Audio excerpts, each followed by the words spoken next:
Hi, everybody. I'm Joel DuFour, founder of Earth Tools. We're a business located in Frankfort, Kentucky, or near Frankfort, Kentucky. Actually, Owenton is where we hearken from, but nobody's ever heard of that. So Frankfort's the closest big city. I started Earth Tools in Kentucky. I started it in 1998 as a business kind of dedicated to supplying small farmers with appropriately sized tools that were high quality tools, and doing so at a reasonable price. I grew up on a farm. I grew up in southern Indiana, which has topography much like where I live in Kentucky now, kind of hilly. Not really mountainous, but hilly. A small kind of mixed use, well, it was a 160-acre farm, so I guess it wasn't small, but most of it was just wood, so the tillable part wasn't that big. But anyway, we grew produce. This is when organic produce was not sexy. It was the 80s, and Elliot Coleman had written some books, but nobody was really paying attention too much to him then, and organic just hadn't caught on. But my dad believed in organic. He had read the Rodale books from the 1940s and 50s, and was on board with that. So we sold organic produce in Bloomington, Indiana, which was the only place that would buy it in Indiana. It was the college town, right? That's where IU is. So the liberals were there, and the progressives. So kind of went through my youth using tools, and a lot of the tools that we used were either, in the sense of the motorized tools we used, they were unique tools that my dad had found, European-made tools that were better suited to small-scale agriculture than the large tractors that are typically available in this country. And as far as the hand gardening tools we had to work with, since obviously on an organic farm you end up doing a lot of hand work, a lot of the hand tools we used were tools that had come from my dad's grandfather. Okay, so these were old tools, and they were really well-made tools. My dad's father actually wasn't a gardener, but his grandfather was. So these tools got passed down to him, and we used them, and we just, we didn't really have an appreciation for how good these tools were because they were just the tools we had, It wasn't until I got out on my own, when I was in my 20s, I established my own piece of property and went to buy my own tools. I went to the local hardware store, and I'm like, these are junk. They're just crap. You could just tell by the way they were designed, and how, I know enough about metalworking to see that these things were just garbage. So I went on the search for high quality tools, and eventually, started a bit. I found some. They were made in Europe. The Europeans seem to be about the only ones making high quality tools anymore. And then, decided to found a business around. I was thinking, well, if this was so hard for me to find these, how do all these other people do it? So I thought, well, this is a business opportunity. And it was something I believed in, and I've always believed in sustainable, small, local food movements, organic food, and I'm also a motorhead and like tools, so it just seemed to go together really well. So currently I live in Kentucky, of course. I no longer farm for a living. I have a large organic garden that we, do a lot of our own, we raise a lot of our own food. So I still get to use the tools, but not on the scale I did when I was a kid. Now I don't have time. I have to run this business. We currently employ 13 people at our business. We are currently the largest retailer and service depot of walk-behind farming equipment in North America, out of a little hole-in-the-wall town in the middle of Kentucky. It's kind of funny. People come out to our place and they're like, why are you here in the middle of nowhere? I'm like, well, with the internet, you can be anywhere as long as you can ship stuff. So we're going to start with hand tools, and I hauled a bunch of stuff down with me, and then Living Web also has some equipment here on site that they bought from me years ago. But we'll go downstairs and get set up down there. I'll do a presentation on hand tools first, discussing kind of uses and proper selection, use, and maintenance of those tools. And then we'll slowly transition into the motorized equipment. And then we'll come back here later, and I'll go through my PowerPoint, the boring screen time type stuff. So, but we'll keep you moving around because that'll keep you from falling asleep, right? So I'm ready to go down whenever you guys want to go. Can we just do a round of introductions? Say who you are and where you're from and what you do. Start here in the front and work our way to the back. So yeah, I'm Frank. I'm from Marshall. I have a 10-acre farm, but I'm farming one acre of cabbage, and I'm using big machines. So. Okay. I'm here to see the smaller stuff. Yeah.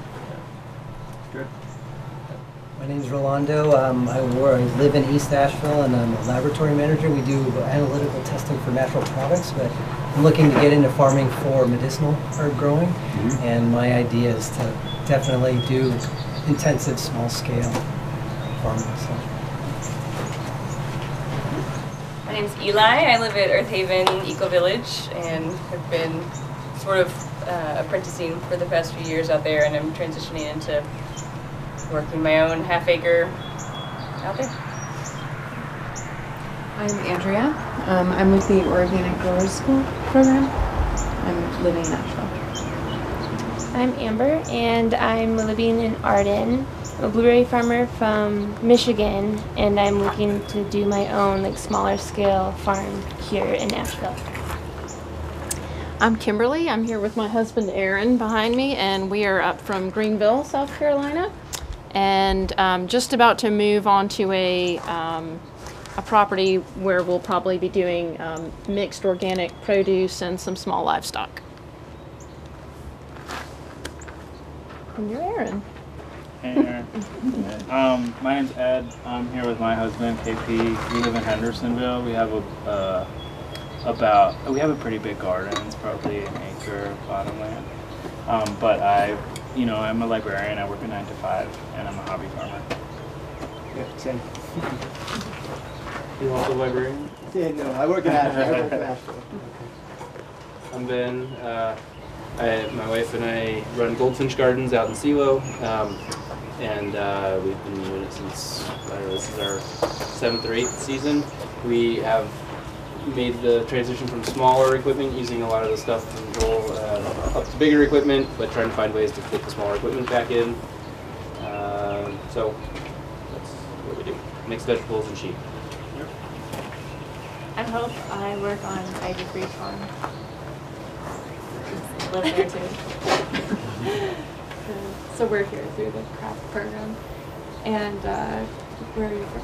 I moved here from Philly about a month ago. Really? I'm from Austin. Well, what's your name? I'm Caitlin. I work with Ben at Goldfinch Gardens. I'm just an intern, so we've been there a couple months, my wife and I. My name's Ellen. I've got 5 acres out in Canton, about 1/8 of an acre in the market garden right now. So it's my third year going in on the property, first year doing no-till. Yeah. My name's Nick. My partner and I, Mark, will be here shortly. I have a farm up in Mars Hill. It's a little bit over 10 acres. We're growing hops, vegetables, and small livestock. I still work part-time with Clemson University, although eventually will be full-time on the farm. I'm Lynn Michael. I'm a student of Organic Growers Farm School.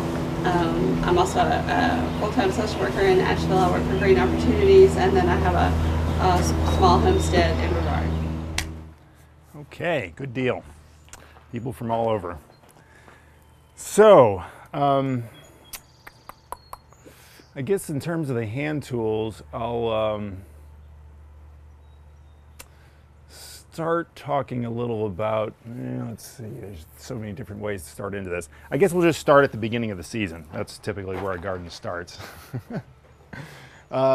So, of course, in North America, well, and in most of the civilized world, shall we call it, the practice of turning over soil has gone back several hundred years.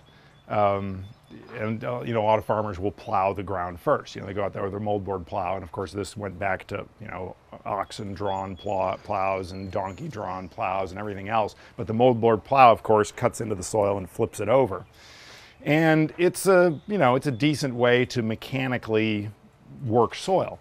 However, from a soil science point of view, a lot of people, I'm probably preaching to the choir here, but a lot of people have come to the conclusion that from a soil science point of view, it's not a very good idea to flip over your soil every year, because it totally disturbs the microbial action in the soil. It inverts, by inverting the soil, you're putting soil that kind of naturally is on the bottom, on the top, and throwing all that topsoil on the bottom. And also you get hardpan buildup caused, especially in high clay soils, by that plow sliding along the surface of the ground under there and kind of smearing the soil over, so you get this big hardpan formation. And you know, the predominant point of view emerging from soil science is, hey, nature doesn't turn over soil. Maybe we should learn something from this. So, and there's been all kinds of different no-till farming methods that have, you know, become popular and a little more mainstream over the past, say, 30 years. Of course, there's chemical type no-till farming, which is practiced all around where I grew up in Indiana, where you just nuke the field with poison, kill everything in it, and then go out there and drill corn into the ground and pump chemicals in it to make it grow. Now, of course, if you're into any organics, you know that this is a really dumb idea, because I wouldn't want to eat anything that came out of a field where everything was killed with poison. I mean, okay, it's not supposed to kill people. Well, they look at like 1-year health effects of those things. But anyway, but other methods of no-till farming or minimal till farming have also gained a lot of traction here in North America. And a tool that is been a big part of this kind of minimal till revolution is something called a broad fork, which is something right here. This is an old tool that was used, I think, mostly in the sort of English area, the United Kingdom area of Europe, for hundreds of years. They didn't look exactly like this. They were older, cruder versions of these things. Some people call them a U-bar. Soil lever is another reference I've heard to them, but a broad fork is kind of the recognized term these days. And the idea of a broad fork is that you're going to step this thing into the ground and then just rock it back. You're essentially just using it to kind of crack the soil open a little bit, to introduce some aeration. Ideally, out in nature here, where trees and grass just, you know, and, well, plants grow naturally, they don't require any aeration because they have completely healthy root systems that are in place for long periods of time. You've got worms moving up and down through the soil that are moving nutrients around and creating capillaries in the soil for moisture to move through and aeration and things like that. Well, in garden soils where we're trying to mimic nature in garden soils if we're organic growers, but we're also asking things from the soil that nature doesn't normally do. That is, we're rotating crops a little quicker than nature does. We're a lot of times putting in monocultures. You know, nature doesn't do that. So we have to do some things to, you know, we've got to make some concessions in order to make things work, unless we just want to have a completely native garden, which is still possible. You just need to grow a lot more of it in acreage in terms of getting anything out of it. Permaculture gardening, I guess you would call that. So, but the broad fork is a nice, gentle way to loosen the soil without doing soil structure damage. You're just sticking the tines in and kind of rocking it back a few degrees to sort of crack the soil as you go. You typically work backwards across a bed. Now, for purposes of the video here, I don't think I'm going to try to dig this up. This is probably not ideal garden soils. Later on, we can go out and dig in a garden, and I'll demonstrate the use of the tool. But, you know, we've researched, there's a lot of different broad forks on the market. The broad fork seems to have come back to North America largely as the result of a fellow named Elliot Coleman, who a lot of you may be familiar with the name. Was one of the first published organic gardeners in North America starting in the 1960s and 70s. Elliot's still with us. He's in his late 70s now, gardens up in Maine. And he discovered these tools and wrote about them in his books. And, you know, because of chiefly because of Elliot Coleman, broad forks are a little more of you know, I won't say a mainstay, but it's certainly more of the mainstream. You can actually go to places like Lowe's now and buy a broad fork. It may be a piece of crap, but at least it's a broad fork. So we've researched lots of different broad forks on the market. The one we're carrying at our place in Kentucky is actually made here in North Carolina. There's a blacksmith here who's a fellow we've known for several years, probably about 10 years now, and he makes what we consider about the best broad fork for the money on the market. But there are lots of good ones out there too. And, you know, a couple things you should look for in terms of selecting a broad fork. One, I think it's important to have round tines. The round tines are a little more forgiving in terms of moving through the soil structure, particularly if they're sharpened correctly. The way Larry makes these, he actually forges the points on them. Being a blacksmith, he has the capacity to do that. So he forges a point that's symmetrical. That is, it's sharpened essentially. It's flattened on all four sides to a point. So as it goes down into the soil, it pushes the soil out evenly on all sides. Some of the broad forks on the market, which have round tines, they just saw off the end of the tine at an angle because it's cheap and easy to do that way. It makes a point of sorts, but it's forcing the soil all to one side as that wedge sort of moves through the ground. You know, it's like a round tine with just a blunt angle or an angle on the end, so it's shoving that soil all to one direction, so you get a little more compaction on that one side. These are nuances. They're really nuances, but when you're making a few hundred stabs a day, the nuances add up. Another thing that Larry does is he has a continuously curved tine. Again, being a blacksmith, he's able to heat these things up red hot and put them on a form and actually form them to this curved shape. So once the entry hole is made in the ground, the tine flows in that same entry hole as it comes around the corner. Essentially, the proper technique is you start with the broad fork leaned forward like this when you start stepping it into the ground. And as you work it down into the ground, it naturally, as those tines curve into the ground, it straightens the handles up. So when it's fully buried, the handles are straight up. It just rolls into the ground. So then you just have fully buried, you just rock it back about like that, kind of pops up the soil. Drag the thing back up and out of the ground 6 inches, do another stab and just work your way backward across the bed. That way you're not standing on any of the soil that you've loosened and you're just working backwards. It's a real Zen thing using a broad fork. If you haven't done it, it's really cool. You get the little broad fork wiggle, you know, going. You get those hula hoop moves going from childhood, you know, because you kind of stand up on it and you got to keep your balance and just kind of wiggle it into the ground. Jumping up and down on a broad fork, that's a no-no. It's big. I mean, if you're really into losing weight or something, then, you know, you can expend all that extra energy, but typically you should not have to jump up and down on a broad fork. Just a little shifting and moving of weight, kind of shifting from one tine to the other. You know, I'm not tremendously heavy, but I can use this thing in my heavy clay soil pretty well just by doing the little, you know, wiggly thing. Right. So the continuously curved tine just works a little better with that rolling into the ground action because you're not displacing extra soil. That is, it's kind of one hole all the way in. Some of the other broad forks on the market with round tines just have a tine that comes down straight and then has a 45-degree bend. So if you think about it, when the straight part goes into the ground and then you have to force this elbow kind of around a corner, which causes a little extra resistance going into the ground. Again, they're nuances, but 5% more effort going into the ground with each stab times several hundred stabs, it adds up. You know, you wear out a little quicker. So what else? Yeah, as Larry is fond of saying, if tines, you know, well, he said, you know, regarding the round tine thing, he says, well, God made earthworms round. That's the shape that works through the soil. Roots are round, you know, nothing is square. There are some broad forks on the market with flat or square tines, and what you get, especially with the flat tines, they're flat tines that are oriented this way, so that the strong part is like this.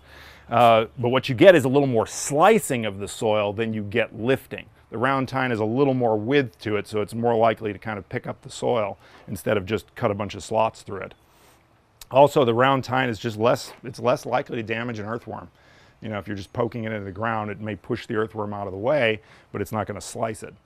So now this particular fork is a model with gusseted tines, so it does have some reinforcement ribbing up here at the top. That's made for really heavy soils. We also have a version with just a straight, you know, round tine and nothing else. But you know, as I say, there are lots of good broad forks out there. There's at least 5 brands that I know of. They're all good tools that hold up well, the ones I can think of. And it's just selecting one that works well for you and that is obviously available in your area. I also like the wooden handles of this. There's broad forks on the market with both wooden handles and steel handles. I'll tell you what, you use a broad fork or any garden tool with wooden handles versus a synthetic handle, and you will know the difference by the end of the day. The wood is dynamic It flexes, it works with you, it has some bounce to it, it has impact absorbing qualities. This fiberglass and the aluminum and the metal do not. They transfer all that vibration and stuff to your body, and you feel it at the end of the day. I mean, you're just more sore. Yeah, the tool may hold up better, but you know, I would trade putting a set of handles in this every 15 years for feeling better. No problem. 30 bucks for an investment like that, no problem. That's why virtually all our garden tools have, you know, wooden handles. I shy away from the synthetic tools or the synthetic tool handles. I'm a drummer also in my spare time, and I've tried some like fiberglass drumsticks, murder on the wrists. You know, the wood is so much nicer because it absorbs the vibration. So, any questions about broad forks? Price range? Price range on broad forks is probably $150 to $250, you know, for a good one. Yeah. And also keep in mind that you want to get a broad fork that's strong enough for the soil types that you have.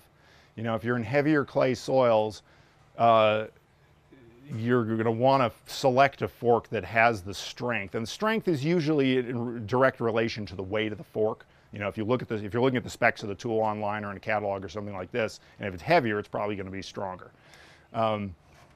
Larry is building what, in my opinion, the lightest weight fork that'll hold up in any soil condition. That is, you can have pretty nasty clay, and this fork right here, you're just not going to screw it up. There are broad forks produced in some other areas of the country, particularly, a lot of you may be familiar with the book written by the Canadian market gardener, Jean-Martin Fortier, who, when he visited my shop a couple years ago for the first time, which was nice to meet him after selling him his equipment 8 years ago that he wrote his book about. He finally visited my store, and he picked up one of these broad forks, and he's like, oh, this is too heavy. I wouldn't use this thing. And of course, his farm is named after the broad fork. La Grelinette is, or however you say that in French, means the broad fork. I mean, he's a big fan of the broad fork. Well, he used a broad fork that's 9 pounds because he's in alluvial silt. Wonderful soil. It almost doesn't need to be broad forked. I mean, he literally, if you watch his videos, he puts the broad fork on the ground, taps it a couple times with his foot, and it buries it, and he just pops it back. I'm like, no, you don't do that in clay. It just doesn't exist. I said, Jean-Martin, this is the lightest fork that will hold up in clay. I know this because we've tested other forks. We've tested the Johnny's forks, and we've tested, what was the other one we had? I can't even think of, DeWitt. And, you know, in our clay, they just, you know, 15 minutes, and you've got bent tines. It just won't work. I mean, the lighter forks are great if you've got light soils. That's all there is to it. And if you've got light soils, yeah, don't buy a heavy broad fork because you're just wearing yourself out. But if you've got clay-based soils, select a fork that's appropriate because, you know, who wants to be buying tools all the time? You want to be using the thing. So, I'm sorry. Any more questions about that? What about rocky soils? Does that do well in rocky? If you've got a lot of rocks, you know, broad forks can be challenging because, like, you know, you've got 5 tines to plunge into the ground in this particular model. And, you know, if you got one rock in the way, well, the whole fork's not going to go into the ground. That one tine won't move. So you like to have to move it around to select, you know, try to get it into the ground. If the fork is properly reinforced, that is, and you're typically going to have the gussets in there, some kind of a gusseted fork. There's several forks on the market with a gusseted tine like that. If you got those reinforcement gussets in there, you should not bend the tines, even in rocky soils. But yeah, rocks are a challenge. I have rocks. We have big limestone plate rocks in Kentucky. And yeah, it's, you know, sometimes you just have to work around them and, you know. But it also should be known that a broad fork is not intended to be a pry bar or a digging bar. You know, if you've got big rocks in your soil and you're encountering them, and yeah, you can work around them with the broad fork, but sometimes I'll hook under a big one down there, and it's like, okay, when I'm bouncing on the handles and the rock isn't coming up out of the ground, you know, I could continue bouncing and break the handles, but that's not smart. So I'll just go and get my digging bar and, you know, my big steel digging bar and dig the rock out of the ground. This is not a pry bar. It is a soil working tool. But, you know, and there's certain areas of the country that just have a lot of rocks in the soils, and broad forks are just less appropriate. There are other tools that might be better for that, you know, for working in soils like that. There are some, I didn't bring one, but there are Well, actually, I did bring one. It's out there. I brought it to deliver to somebody. It was the last one we had. But there's a tool we have called an Italian digging hoe, which is a big two-pronged, looks kind of like this. Except it gets 2 tines, so eliminate the center tine and increase the length of these by about that much. So there are like 10-inch tines on this thing, just 2 of them. It's called a digging hoe, and the thing is it's kind of a broad fork that you swing, okay? Which is really a very effective tool in some applications. It not only is very maneuverable, that is, if you have a lot of rocks in your soil, you can kind of find places where it'll go in around the rocks and break things loose. Again, it's not a pry bar. You can't pry big rocks out of the ground, but in terms of loosening soil in rougher places like that, it's a very interesting option. It's also neat that with a tool that you swing to get it into the ground, you essentially have a lot more power with a lot less effort.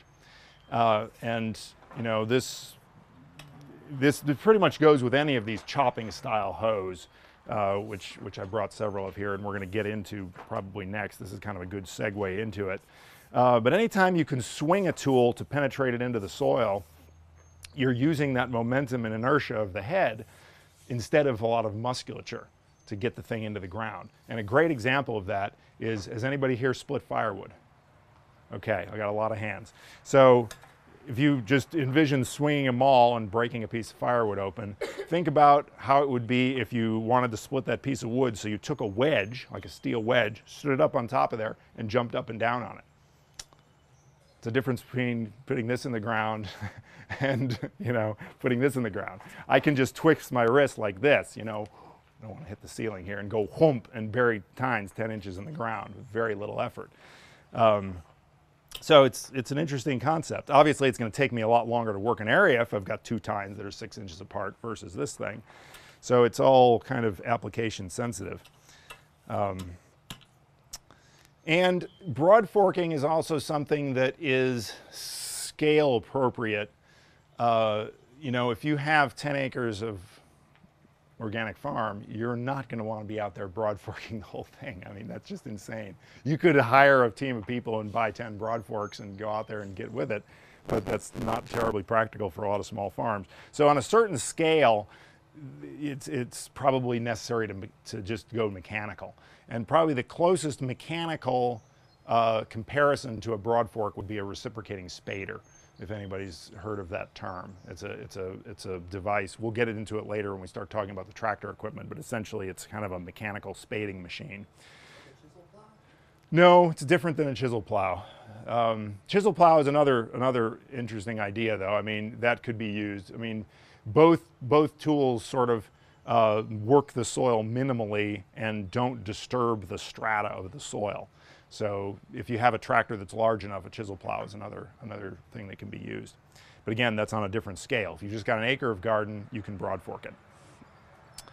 So on to the hoes. We'll get into hoes now because, you know, hoes have a variety of uses, from weed control to breaking up soil to mixing in amendments or whatever on a small scale. Of course, we're starting on the smallest scale of things here with the hand tools. The Europeans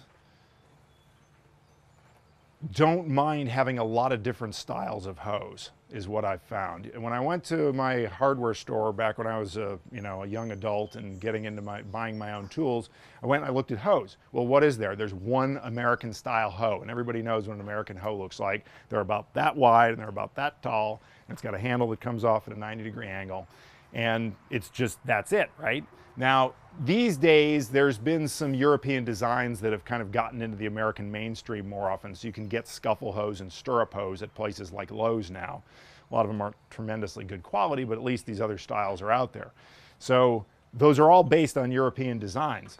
And I've brought several of them here.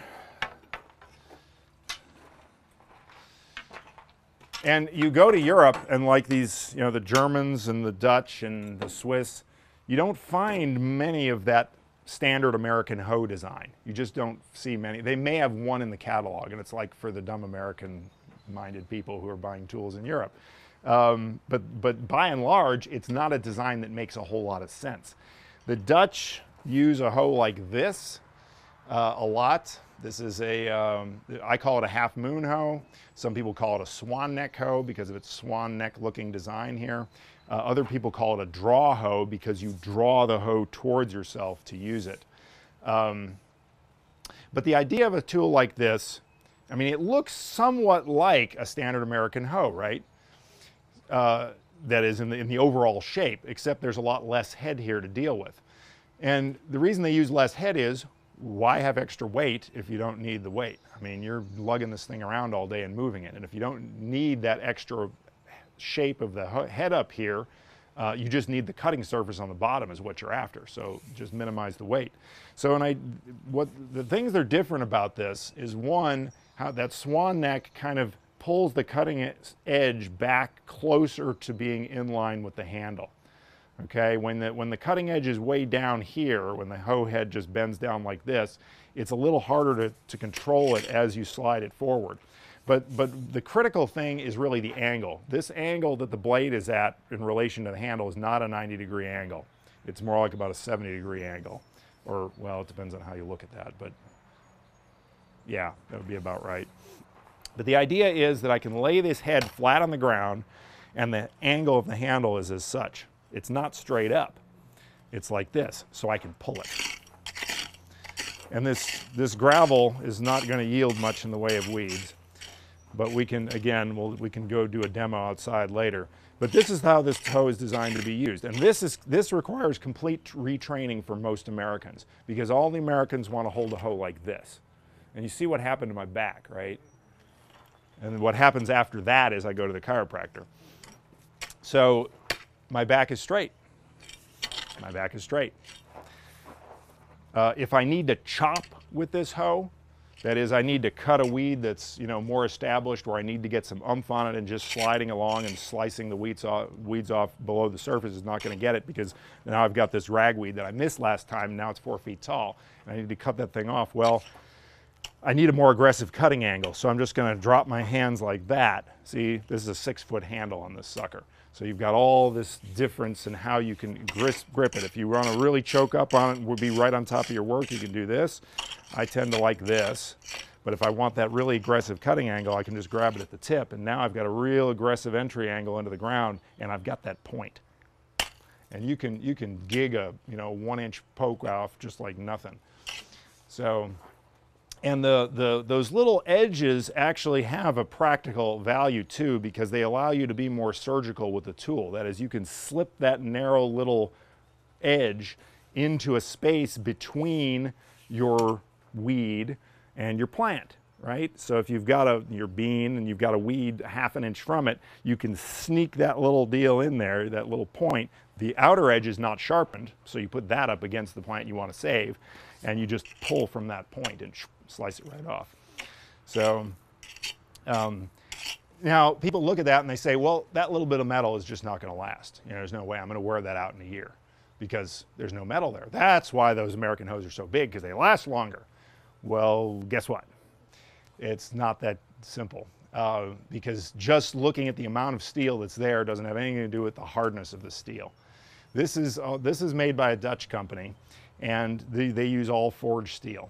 And forged steel is, steel that is made into the final shape by being heated red hot and actually beaten into shape. Some by hand, some by mechanical tools. They have mechanical hammers. But the fact is, it's actually beaten into that shape, rather than just a flat sheet of steel coming through the machine and pieces being cut out of that metal, which is how most hoes are made on the market for production tool manufacturing these days. So by forging it, they're able to do several things. One is they can make the blade consistently thinner from one end to the other. Okay, so it starts out thin and it gets thicker as it goes up. So it's kind of a wedge-shaped tool, so that you get that sharpness goes all the way down, and as you sharpen it and as you wear that outer edge of the tool, it actually maintains that wedge effect. Minimum resistance through the soil. It's not like you have a big, thick, blunt piece of steel with a little sharp edge on it. The density of the steel is increased when you beat it into shape like that, so you're actually making it harder. And how they quench it, when it's red hot and they quench the steel, basically does a tempering effect on it as well. and the types of steel they use to start with. I mean, there's a lot of different steel alloys and blends that can be used and all have different wear characteristics. Is anybody familiar with the Rockwell scale?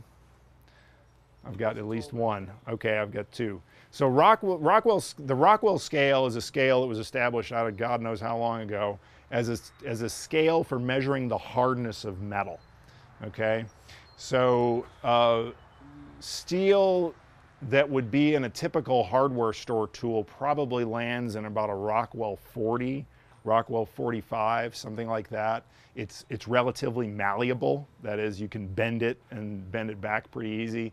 It grinds very easily. It's cheap and easy to work with.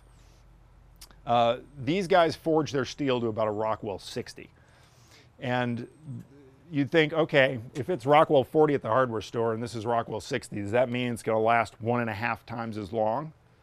No, because it's the wear factor of the tool is directly proportional to the abrasive quality of what it's up against.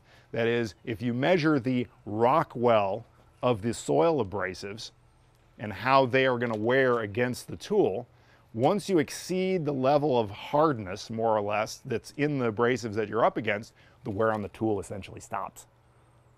It doesn't wear anymore.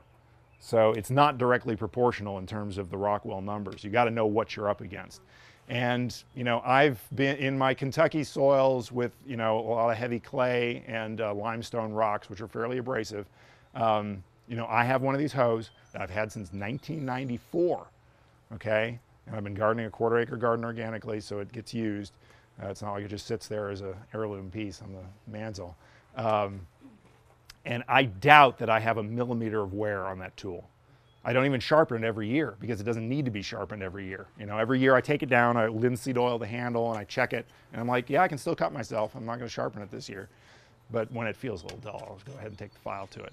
But it's amazing how they hold up. I have done trials with tools like this versus other tools. You have to sharpen the other tools 4 or 5 times as much to keep that keen edge on them. If you're sharpening them more, every time you sharpen a tool, you're taking metal off of it, right? You're bringing that edge, you're filing some metal away to bring it back sharp. So the tool just wears out quicker.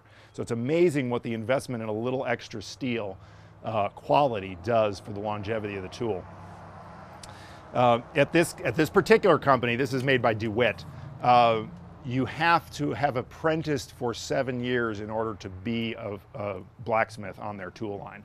So it's 7 years of apprenticing, then you can be a blacksmith on the tool production line.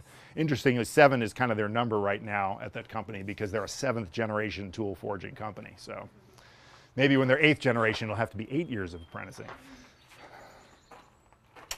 So that's kind of the draw hoe, that slicing hoe. That's my favorite all-around hoe, is that style of hoe right there. It just works well for a variety of things.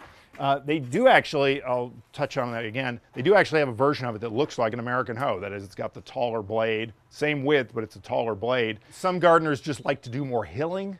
If you're doing a lot of hilling, you like to drag dirt with the hoe, you know, pull it up around plants. So if you're into hilling, you might want the taller blade. But that taller blade hoe still has the same angle as this hoe. So you can still use it at that slicing motion. You're just hauling a little more weight around as you're doing it. Is that the one called the regular hoe? That's the regular hoe in our catalog, yeah. Yeah, kind of real original name. But if the Dutch in particular are really fond of the push and pull hose, particularly actually the push hose. If you look through the DeWitt catalog on the DeWitt Dutch website, it's like 90% push hose when it's in their hose section. They've got flat-fronted push hose, pointed front push hose, rounded front push hose of all different sizes, and then they've got a couple models which are push-pull. But they're really into the idea of using your body weight to kind of slide the tool along the ground. So the idea with and this, by the way, is also called a scuffle hoe, and I consider this type of tool to be the true scuffle hoe. That is, scuffle hoe when the blade lays flat on the ground and is moved in either one or both directions, and is just, you know, essentially a razor blade just sliding along and just slicing the plants off right, you know, below the crown. Scuffle hoes are most effective when your weeds are really small. So they're definitely the early person's tool. I mean, if you like to let your weeds get 6 inches tall, which nobody really likes to do, but you know how you garden, right? So, but if you're a person that just lets your weeds get more established, a scuffle hoe is not going to do you much good, because it's essentially just going to give the weeds a haircut. And you've still got a huge established root in the ground by the time the weed is that big, and that it's just going to pop up again. That is, you've got enough established root that it's going to come back fast. If you can get your weeds when they're 1 inch high or less, there's not enough established root in the ground for the thing to really survive. You trim it off right below the surface of the ground and the weeds are dead. They're not going to resprout from that. So it's that early emergence, and you go out there and you hit it, and they're fast. I mean, the scuffle hoes are fast because you're using both motions. You're not lifting this tool off the ground when it's doing its work. I mean, this other tool, as efficient as it is, the draw hoe, you know, I'm making a swipe and then having to lift it up and bring it back forward. And yes, it's not much effort, but again, it adds up after a few thousand strokes. And these other suckers are just, it's on the ground. It's forward and back, forward and back. And as my dad found out, after I replaced his Mantis with one of these, the Mantis, they're little 2-cycle things, right? He said, this thing is faster than the Mantis once I learned how to use it. And it starts every time. So, but he says, you know, if you've got things in row crops, I mean, it literally is that fast. You just can walk. You kind of lean into the tool a little bit and you use your body weight. And that's, I think, what the Dutch really like about it, is the efficiency of energy with this thing. Because using it in the push mode is essentially, it's a sustained act of falling. You know, you're just kind of falling over all the way through the garden. For precision work, if you've got really high concentration beds, you know, with not much space, that push mode isn't quite as efficient because it's harder to stop. You know, once you get your body weight going, you can't put on the brakes quite as fast as you can pulling a hoe to put on the brakes with your arms. So, you know, if you have open spaces between rows where you can really get the momentum up, then that's the real efficiency of the push type hoe. Which is why I like the push-pull version better, because obviously half the work can be in the pull mode. And you can, you know, if you're in really tight areas, you find yourself just using the pull function of it, just slice, slice, slice. But any kind of a scuffle hoe is a one-trick pony, okay? It's the fastest hoe in the West, or the East, but it doesn't do anything else. You know, with a hoe like this, you can, and this is why this particular hoe is my favorite, it's because it is a little more multitask. I can slice, I can swing it, I can move a little dirt with it. This, it just slices. It slices faster, but all it does is slice. So it's, you know, the selection of what tool is right for you depends on a lot of, you know, what types of crops you have, what kind of spacings you have, what style your body just likes, because everybody has differences in what they like. And how established you let your weeds get. So another thing, since we're talking about scuffle hoes, we'll get into the stirrup hoe. Technically, the stirrup hoe is just one of the kind of pet names for these things because they look like a stirrup. And also it stirs up the ground a little bit, so it's kind of an interesting mixed name there. But some people will also recognize the name hula hoe. Who recognizes hula hoe? Okay, all right. You've dated yourselves because they came out in the 70s. You're not that old. I remember the hula hoes. My dad had a hula hoe. And us kids he had one hula hoe, and it actually wasn't one he got from his grandpa. It was something he bought later because he thought it was a cool idea. But us kids used to fight over it because it was the fastest hoe out there. And we knew whoever had the hula hoe was going to get done with their row first, right? You know, because we were all out there and rowing the 1,500-foot row of okra. So, but what this really is an oscillating hoe. That's the technical term for this thing. And the oscillation is right there. That's what makes it an oscillating hoe. The head moves. And there's a break between this and this type of hoe here. A lot of people call this a scuffle hoe, but I don't consider it a true scuffle hoe because it's an oscillating scuffle hoe. It's like a subsection of the scuffle hoe world. This is a true scuffle hoe because the blade angle stays consistent with the head at all times, which means when you move this thing forward and back in the soil, the blade's going to stay at a certain level in the soil. The only thing that's going to make it go deeper is if you tilt the handle up to get a more aggressive entry angle sliding down into the soil. So this thing it has a self-adjusting angle. When you push the tool forward, the head rocks and comes to its stop, and that gives you an aggressive entry angle into the ground. As you push it, it's cutting down into the ground. When you pull it, the head rocks the other way, again, down into the ground. So this thing, just by the virtue of moving it back and forth, digs itself a hole.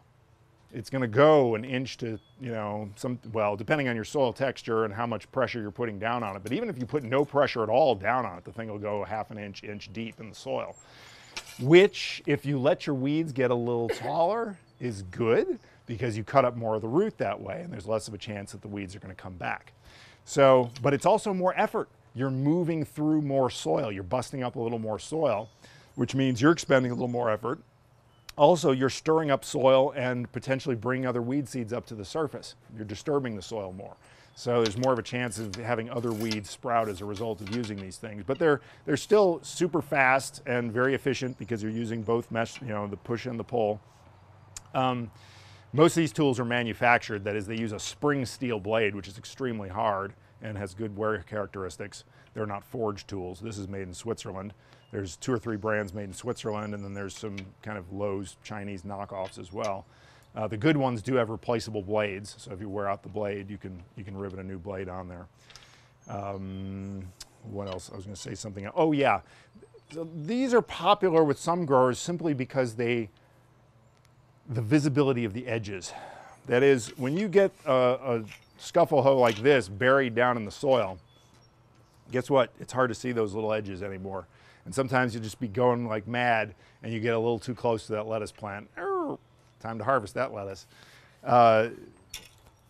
With a tomato, plant, it's more of a loss because you didn't want the whole tomato plant. So this has training wheels, right? We can see where the edges are, even if it's buried. So you can get right up next to something and know where that edge is. So there's a little something to be said for that. And then we get into the chopping hose. So in a lot of ways, the American style hoe, that broad blade with, about yay high and yay wide, tries to be something between this and this, but it kind of fails miserably at both. Because this is a more efficient design. I mean, the lightweight design is a more efficient design for just slicing. And if you want to chop, if you want to slice down into the soil, you're much better off having the blade be taller than it is wide, because that concentrates the weight of the tool on a smaller cutting area. So I can penetrate pretty deeply into the ground by just dropping this thing. I don't really have to swing it too hard at all, because it's a forged blade, it's good steel, so it holds an edge well. And if you've got a good edge and you've got this much weight concentrated on that relatively small cutting area, I mean, it just doesn't take much effort to have these things chop into the ground. There's a version of this that's slightly smaller than this. That's actually my favorite. I just didn't grab one of those. But the chopping hoe is a design that's alive and well. This is probably the oldest hoe design in the world. I mean, this style of hoe, also called an eye hoe. A lot of people call this an eye hoe because the handle comes through an eye in the head. That's where the eye hoe comes from. Also called a grubbing hoe. People call them grubbing hoes or digging hoes. But this design goes back hundreds and hundreds of years because, making a flat blade with an eye at the top was something that a blacksmith has been able to do for a long time, just by, with simple tools. And they just run a stick through the handle, or through the eye for a handle, and you just use that until it breaks. But all over, Asia and South America and Africa, you find these tools just used in profusion, this style of tool. I mean, with various, widths and lengths of heads, and a lot of them with real short handles, a lot of them are like 40-inch handles that they use in these things. And a grape hoe is along the same lines, exactly so. The grape hoes tend to be big, wide things. We carry a grape hoe made by this German company here. It's about yay wide, and the blade's a little thicker. But the grape hoes are particularly made for healing in grapevines. That's what they're made for, just for actually healing in the grape. There's certain varieties of grapes that need to be healed in over the graft in their first winter. So the grape hoes, you just chunk that sucker into the ground and drag some soil up to the grape, or up to the root. So yeah, so the Germans just don't try to. This is a German tool, and it's amazing. This particular German company was established well, I don't think hasn't been under the same ownership, but there's been a tool forging facility at this same location since 1267. Okay, so these guys, they have no idea what they're doing at all. You know, they just started. And I'm convinced that some of their tools were originally marketed as battle axes. Now they call them mattocks, you know, but they were battle axes. So, in fact, I brought one right here. This is the mini battle axe right here from SHW. Since 1267, same tool. But yeah, it's amazing how many different styles of eye hose that they make. I mean, you pick up the SHW catalog and it's like more eye hose, more eye hose. There's like 50 different styles of this same tool. And there's all these names associated with them. It's like the Haberdach hoe and the, you know, I can't pronounce this German. And I asked somebody who knew German one time, I said, why do they have all these things? What are all these names? And he read them and he says, those are region names. He said, they're like counties. You know, so that's probably the style that they've made in that county for 200 years or whatever, and you're going to buy one, even though it's technically the same as this other model. It may have a slanted side where this one has a straight side, or it may have a slightly different size eye. But essentially, it's all the same thing. But they're going to buy that because that's what their dad had, you know, and that's what you buy when you're in that county. Okay, fine.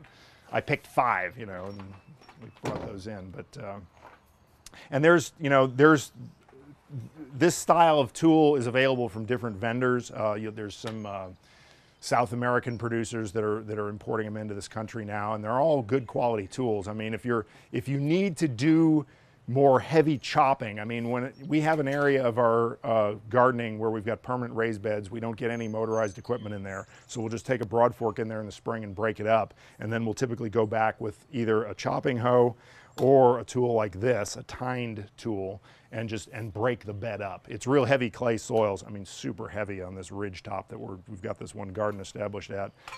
And it's amazing how much you just have to break it up every spring, you know, just to get seeds in the ground. So this is a great tool for doing something like that. Also, when weeds are completely out of control, you know, this is the big boy to bring in there and chop them out. I also use one of these in my fields for thistles, you know, just walking around cutting thistles out of my fields, keep them from spreading all over the place. And there are different weights of this style of hoe. I mean, what I brought here is kind of a representational. I didn't grab one of the super heavy ones, but this is a super lightweight. I mean, this thing weighs nothing. It's got a real small handle on it. This is more for garden weeding. You know, you wouldn't want to use this for heavy chopping. Then you've got your mid-weight chopping hoe like this. And then there's a bigger one. Like I say, I didn't bring it, but the blade is thicker, the head is real, or the handle is real stout on it. And that thing you could literally chop tree roots out with, or, you know, do some major damage. More like a mattock. And then this is kind of an in-between tool. This is a neat design because it really is a mini mattock. It has this axe blade on the back of it, and for I've sold a ton of these things for trail maintenance. You know, people to have the ability to cut, you know, poison ivy vines and things like this, and do some general digging, you know, for ditch, you know, waterway maintenance and stuff on trails. That's a fun little tool there. But the Germans are, yeah, they're real proud of those things. And they do a nice job with them. They're the only eye hoe I've seen with an ovalized handle. That is, if you ever had a splitting maul or a hammer, you know that the handles are oval. Well, why are handles oval on tools like that? It's because it's a unidirectional tool. You're putting some force on it, and guess what? Your hand doesn't close in a circle. It closes in an oval. And it naturally directs the tool the right way. You can have your eyes closed and know which way you're holding this tool real quick. And that's just less fatigue on your hands by the end of the day. I mean, it adds up. So that's a self-stander if you're on level ground. There you go. Any questions about eye hose or hose in general? And yes, I get a lot of cracks at my business about hose. It's terrible. So I got weeds totally out of control, right? Yeah. On an acre. Right? And I just pull them out by hand. Yep, and that works. And you do it 8 hours a day for about a week or two.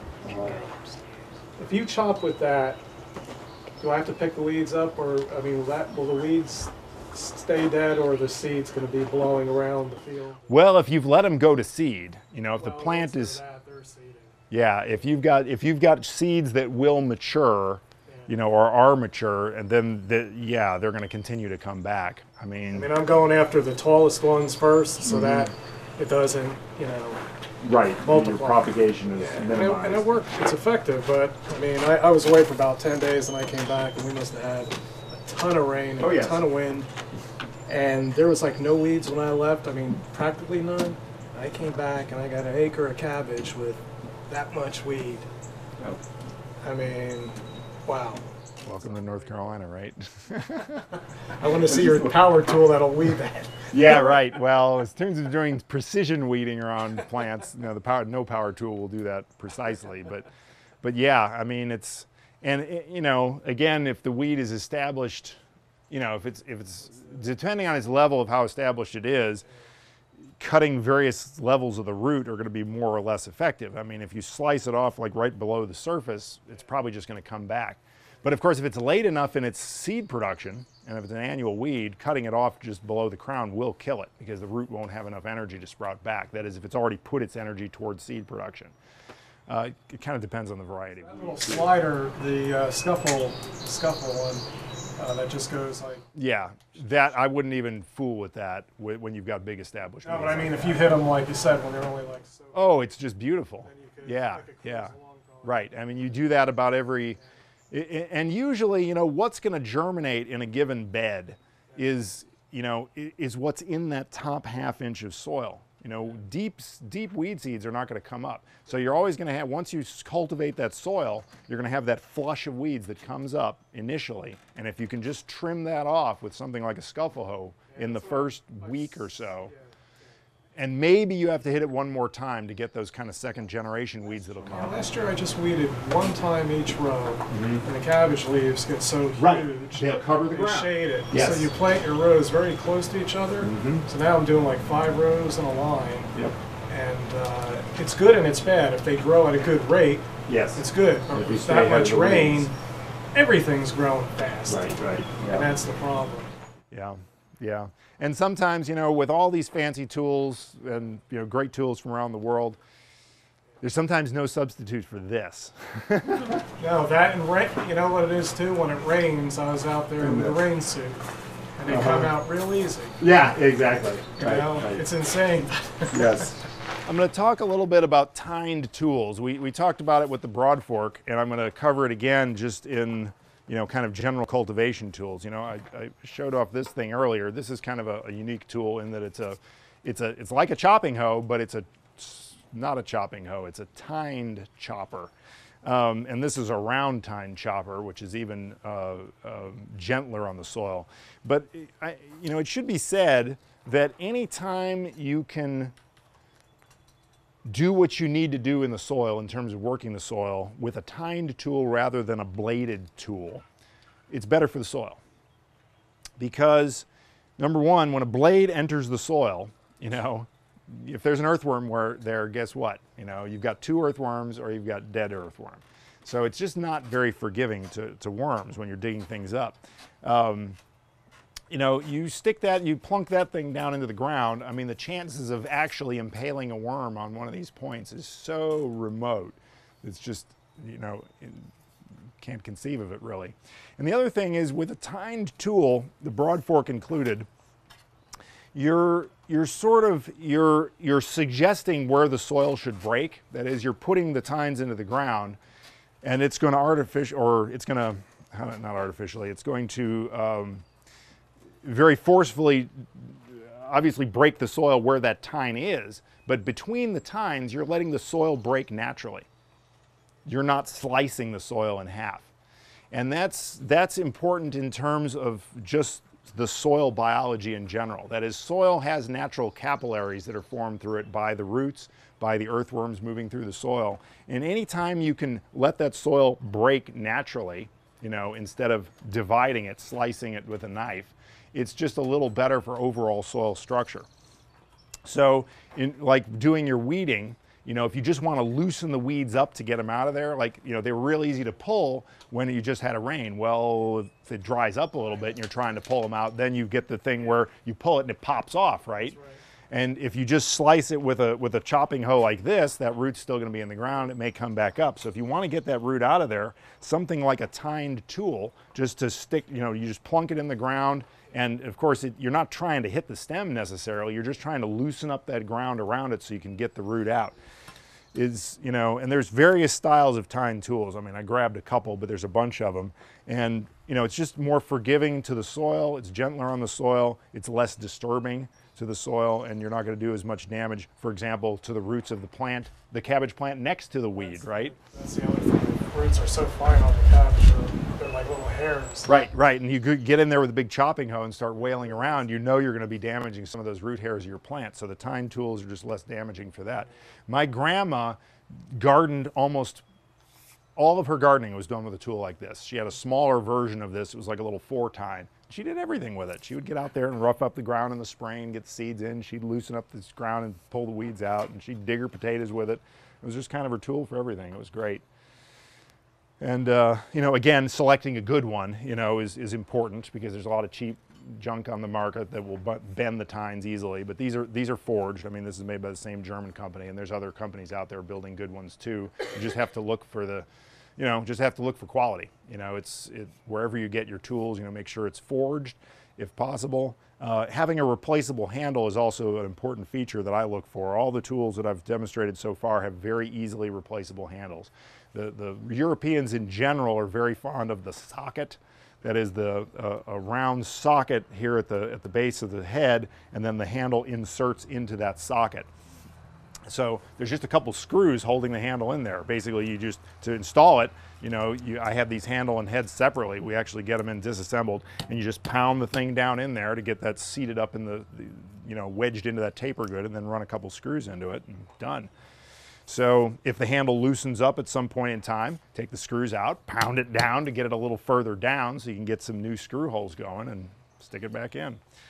But yeah, of course, most of you are aware that most of the American style tools these days, like this one, which I brought, use a totally different system. Almost anything you get at a hardware store these days the head of the tool is attached to some kind of a steel shank. The steel shank is rammed down into a hole in the wood, and then they crimp a ferrule on there. They crimp this steel collar on there, and that's supposed to mash the wood down around that post so that it never comes out, right? How many rakes do you have that the heads have popped off, or hoes that have loosened up? Because eventually the wood just compresses. The wood fiber just gets worn after a while, compresses down further than what this thing did here. Biodegrades a little bit because it is wood and it rots, especially when you leave it outside, and then the tool head falls out. And you can't put a replacement handle on it unless you happen to have a 50-ton press sitting around that you can press another one of these ferrules on. So they're essentially, most tools are non-repairable, including this one. But the Europeans are fond of the repairable style tools, and they sell replacement handles for all their tools. I brought this one along because we do sell these. This is an American tool. They're made in Kansas. I like this company because they're recyclers. The blades on these tools are made from recycled disc blades from tractors. So that's where they get their metal, and so he's kind of running an ambitious recycling program out there in Kansas. The steel he's starting with it's not as good as the forged steel, but it's better than typical hardware store quality stuff. And he uses oversized ferrules, so these ferrules are much bigger and actually thicker than what you see on most tools, so you don't see a lot of these things loosening up. This is the Rogue Tool Company, and they make a lot of different styles of tools. This particular one is it's a scuffle hoe. It's a tiny little scuffle hoe, and but they've got regular style hoes, and they've got like fire rakes and different things. But it's a nice American alternative to the European tools for folks who are looking to spend a little less money, because these things are, without the labor that goes into forging and without the freight to get it over the big pond, these are typically, half to maybe a little more than half the cost of the European tools. So if you're gardening on a small enough scale, these things are practical. We also sell a ton of these to people who have a lot of interns or just hired labor in general, because when this gets left outside or disappears or gets run over by the bush hog, you don't cry as hard as when you paid $60 for your hoe. $30 is a lot more affordable. So I brought along a compost fork. Anybody who deals with compost knows that a lot of compost piles need to be turned. A lot of people just use a pitchfork for that. But the compost fork usually has a little denser tine configuration, that is, or a pitchfork might have 4 tines and the head would actually be wider than this. This has 5 tines that are a little closer together, just so you don't get so much compost dropping through the tines.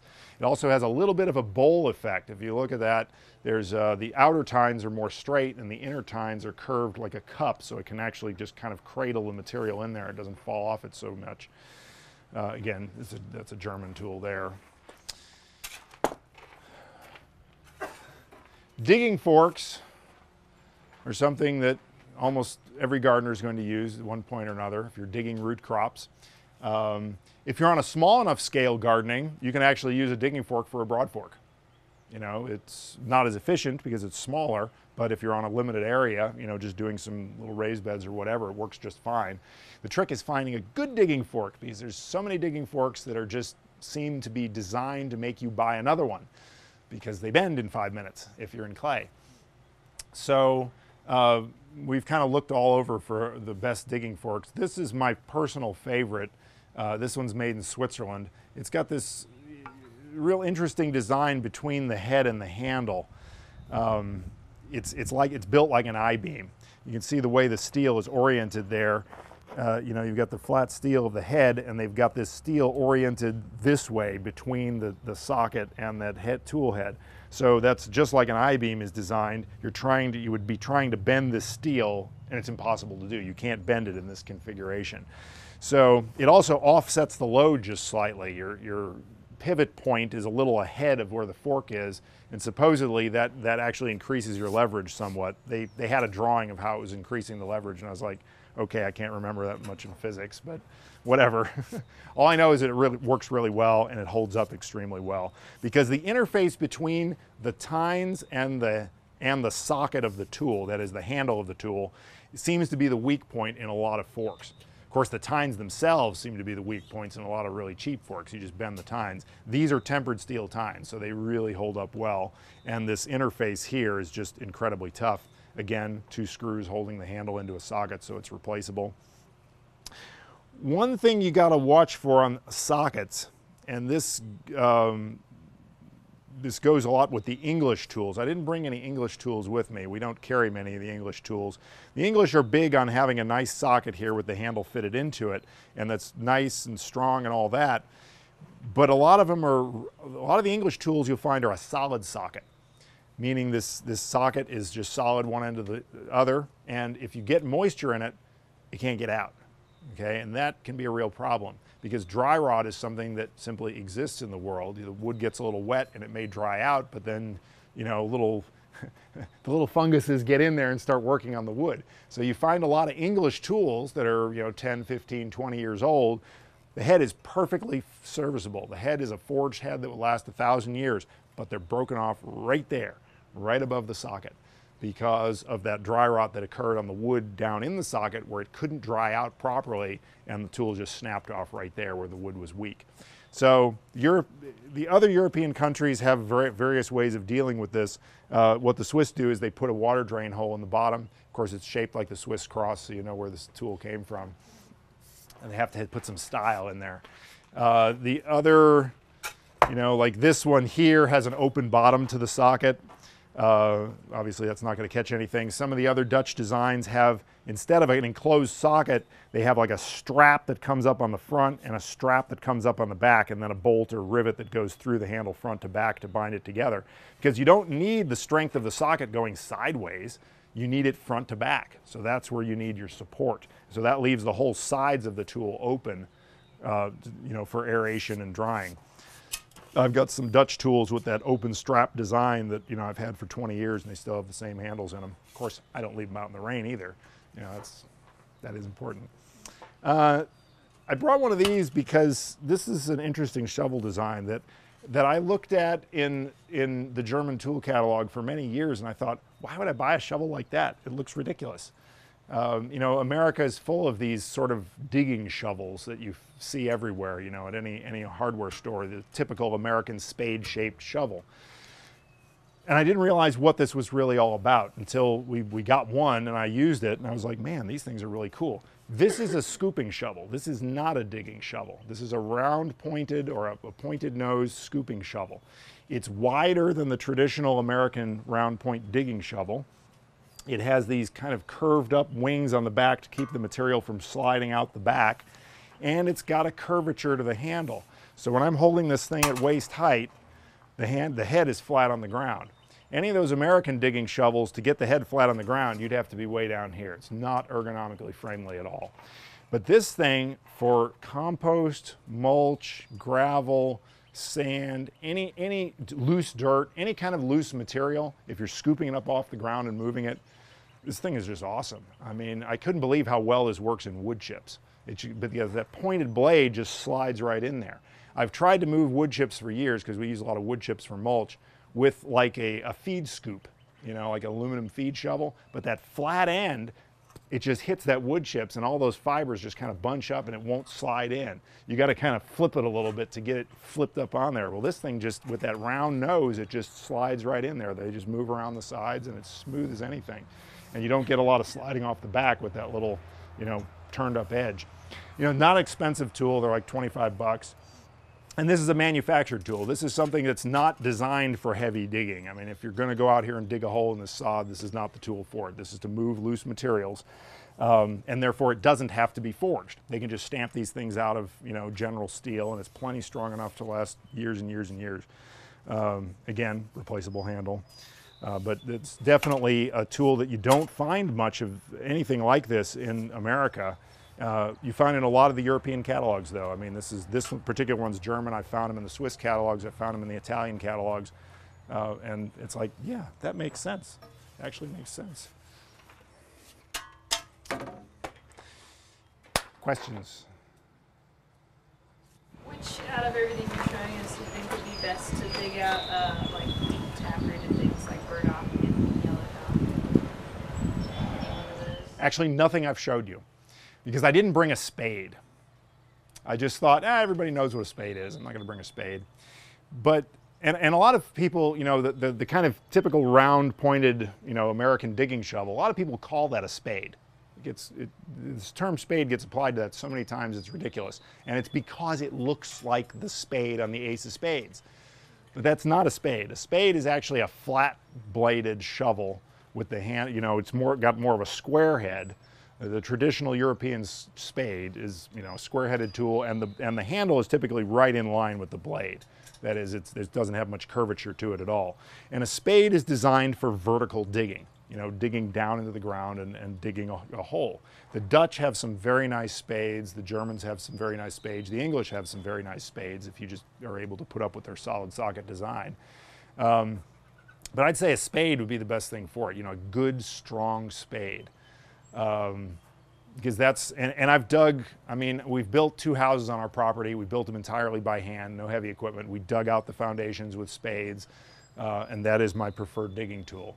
It's just that and a mattock, you know, a mattock is also something I would, you know, a mattock being the heavier version of something like this. This is a mini mattock. But if you're, you know, the big mattocks have like a wider blade and a longer head, usually a little shorter handle, but man, you can get some power behind those things. And when I planted apple trees last time, the mattock is what I grabbed rather than the shovel. I was like, I can loosen up the ground so fast with this thing.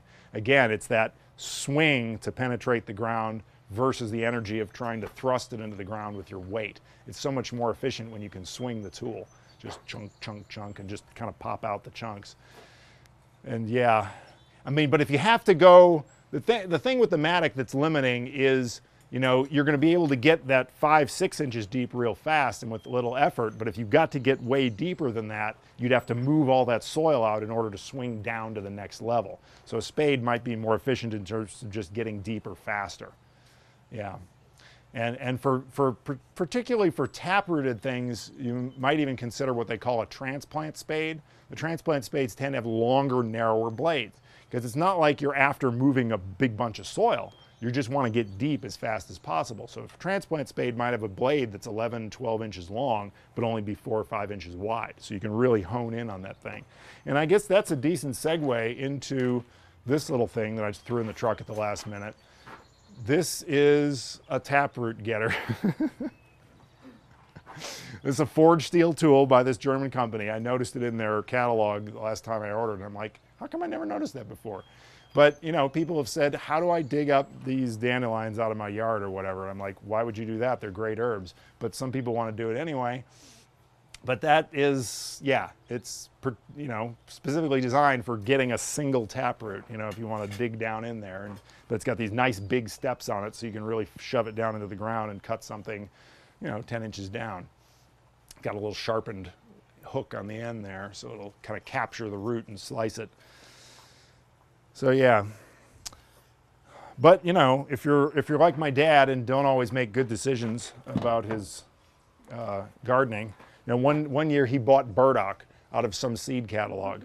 He thought for some reason it was different than the burdock that just grew everywhere on the farm. It was going on about how it was great for these culinary things and medicinal things, and it's the same stuff. So he planted in the garden and and of course it was fertilized in the garden. He weeded around it and he put mulch around it, so the burdock got immense. And then he figured out that it was the same stuff that grew all around the barn. And he's like, it's taking over the garden. He had to get a backhoe in there to get rid of it. I mean, that stuff he was in such good soil, it had taproots 3 feet down in the ground. I'm like, Dad, do your research. Sometimes, parents, you know. What else? I grabbed a seed bed rake. To anybody who's, you know, doing larger seed beds and having to finish them out, a good rake is a great tool for it. Just in terms of doing that final leveling or raking out any organic material that might be in there left over from a previous crop. There are lots of rakes on the market, of course, but and a lot of them are, you know, decent rakes.